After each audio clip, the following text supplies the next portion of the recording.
welcome to Keeping It Real. My guest is Mark Dodich. Hi, Mark. Hello there. And Mark is going to be giving us the overview for January 2019, telling us about the different astrological configurations or influences to help us plan better. So take it away, Mark. What's going to be happening? Sure. And the first thing I'd like to say is that, first, Happy New Year. Happy New Year, yes. But second, what I've been asking people to do is to look at kind of the bigger picture, because between the fall of 2017 and coming in 2020, there's this big alignment going to be happening in Capricorn that all the astrologers are going to be talking about. Okay. And in the regular world, that's just your boundaries, your rules, your regulations, your taxes, your border walls, things of that nature. Mm-hmm. On a personal level, it's creating a solid foundation for yourself. And on a higher level, it's an initiation into a higher order. Okay? And the reason I'm talking about it over this span is a lot of people come to me and they go, Mark, just tell me when this phase of my life is going to be done. Right. They don't really want to get the lesson out. They just want it in their rearview mirror, of course. Right, yeah. Well, we've got two eclipses this month, and the first one is a solar eclipse on the 5th of January in the sign Capricorn. So in astrology, we say there's 10 planets. We count the sun and moon as a planet. We kept Pluto in the planet club, regardless of what the scientists did. So 5 of the 10 planets at this solar eclipse on the 5th are going to be in Capricorn, half the zodiac. That's a lot. Right. Okay. Right. And I'm saying that's kind of setting us up for this thing that's coming in 2020, if we want to look at the big picture of our life. Right. Now, on the short-term level, since this is supposed to be about January, right. We all need to look at what are our long-term goals. See, Capricorn is, I look down the road. I sacrifice in the short term to create a better long-term good for myself. Mm-hmm. And so I would suggest starting off the year is, hey, we really need to look at our long-term plan that's going on here, and what are we willing to put effort into to go create that? Mm-hmm. And of course, now, to get a little more to woo-woo, we haven't had an eclipse in Capricorn since 2011. So what happens is these eclipses come and they spend a period of time, maybe a year and a half in the same signs, and then they go away for 9 years. So this is the first of a series of eclipses that started in 2011 the last time. So in a sense, it's a bit of a new energy, not having been around for a little while. Right. So we have a solar eclipse, which is new beginnings. We have new beginnings in a new sign, at least relative, since it hasn't been around since 2011. Right. And so higher vibration would be, what is this higher vision that we're willing to bring down into the earth plane, but willing to work at it over time, not the I want it yesterday language. Right. Okay? Now, at the same time, the planet Mercury, as a part of this, is going to move into Capricorn for most of the month, the 4th till the 23rd, and that's how we think. It's how we communicate. And Capricorn rules discipline.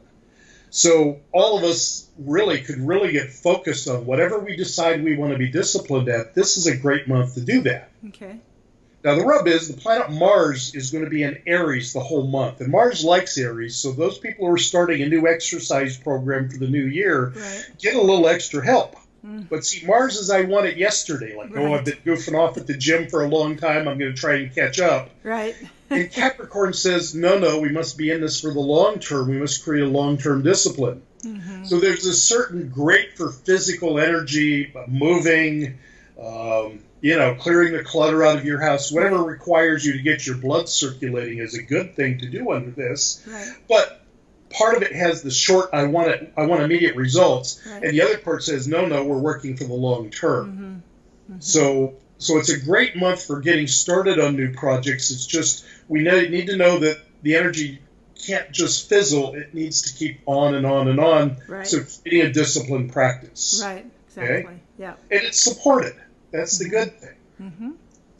Now, we also have a lunar eclipse coming up, but that's not until January 20th. And it is the last of the eclipses in Leo and Aquarius. So see, they've been hanging around since the spring of 2007. Leo's been asking us, where's our heart engaged? Mm-hmm. Aquarius says we want to create win-win environments for the good of everybody. Right. Or we want to detach because they're all crazy out there and not participate. That's the other side of it. Uh-huh. So this is like the final eclipse over the last year and a half. So it represents kind of endings. Right. And the real issue is, what is my heart engaged in, and where am I just going through the motions in this life? Mm-hmm. And if our heart is engaged, then by God, let's go do more. Let's open to new groups, friends, organizations, innovative ideas, great thing. But if we're doing it because we're supposed to, or all the wrong reasons, and I know there's certain situations you can't just kick out of your life that you have to deal with. Right.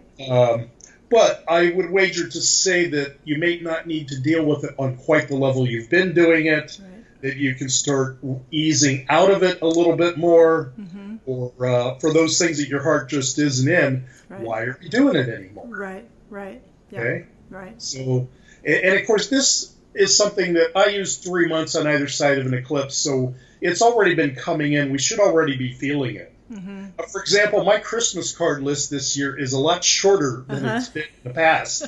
Because, hey, if I'm writing the cards and they're not responding, why am I doing this? Exactly. Right. It's a simple, dumb example, but you get the idea. I do. Yes. Now, I do need to go out into a little bit bigger picture land. But I will start it with January 13th. Okay. But it's going to last until September. Okay.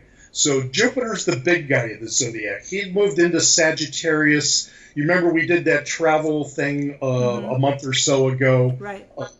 Expansion, optimism. We need to open up our belief system to something larger. Is Jupiter in Sagittarius? Well, it is making a challenge that we call a square, a 90-degree angle in astrology, which we're either going to use the words challenge or motivator, depending which word a person wants to use, to the planet Neptune. Well, Neptune is spirituality, intuition, or I'm dazed and confused, I don't know which way is up. I like to say it's the planet that takes you beyond the veil of this material world to bring something back in from way out there. And then Jupiter says, let's do it big. Let's bring it into the world. Let's go, gung-ho. Travel, adventure, philosopher, publishing kinds of things. Right.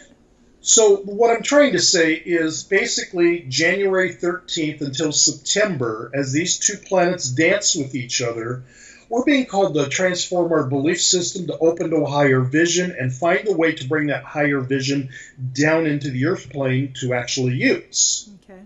Now, the frustrating side of that is if your higher vision is Fantasyland illusion, those get burst because you can't get enlightened if you're holding on to illusions. So those things that are false, and I don't care if that's a relationship you've been in that isn't working anymore, or if that's a job that isn't working anymore, or, whatever Fantasyland thing we have, this is really saying there's an opportunity to bring a higher vision into the world. But if you're just in imagination land, not going to happen. That's not going to be good enough. Right. Part of it is between January 13th and September, we're starting to bring that vision in. Okay. And so it isn't just like we click our heels and the answer's there. Right. It's one of those things that has to develop over time of just what is this vision and how can it come into the world and what adjustments do I need to make for that to happen. Okay. But again, January is a great month to get it started because Mars in Aries says get your backside in gear, get moving. Right. And all of this Capricorn energy, which we're going to be talking about into 2020 in many cases as part of this solar eclipse on the 5th, is let's get down to earth. Let's bring our higher vision into practical application. And then just one last thing, it would be important for us to keep our sense of humor. Capricorn tends to be a serious sign. Now, Capricorns do have a sense of humor, don't get me wrong. They tend to have one of those dry sense of humors. Right. Okay? But Capricorn can take the life or the world too seriously. So it is important to know what's your responsibility and what's not. Keep a sense of humor would be a very important thing to do this month. And really be putting effort into long-term goals rather than the I want it yesterday problems. Right. Good to know. Well, really some good tips. I think it's a great start to the new month, or to the new year, of course. Yeah, it does. It's just, remember, the solar eclipse is the first one in Capricorn since 2011, and the lunar eclipse on the 20th is the last of a series that's been going on for the last year and a half. So really do expect beginnings and endings. Yeah, sounds like. Very much so. Now, again, if people want to know more about this in relation to their own chart, they can get in touch with you at astromark.us and set up a time and have a private reading with you. Yeah, and we'll figure out exactly where all this stuff is going on in their chart, because, you know, some areas are better for relationship and some are better for career and some are better for health. And so it's important to know where all this is going on for you personally. Right. Take it from the general to the specific. And then while they're at your website, they can sign up for your newsletter, which is very informative. Yep. And there's tons of free stuff there. I always tell people that because there's so much wonderful, good, valuable information there. So check it out, astromark.us. Thank you much. Okay, thank you so much. And I'm so looking forward to seeing how all of this develops in 2019. So thank you so much, Mark. All right. Bye-bye. Take care. Bye.